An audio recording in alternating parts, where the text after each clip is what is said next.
Is ligach cas gweil nef malasha le cool ira an lachrost an tarna blina si chéile, is nef malasha sa tor a gay crave ins na Shainsher. Doscail gweil nef malasha an scoráil, ach bhí Niall Murphy ag immert gomadas na Champini a daim si cura coolín si chéile. For Mark McDaniel coolín de cool ira an lachrost.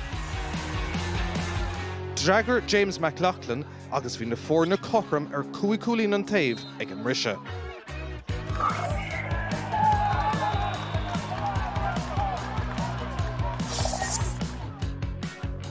Daim si Jack Devitt cool táchtach de gweil nef malasha ag túsan dar lechar.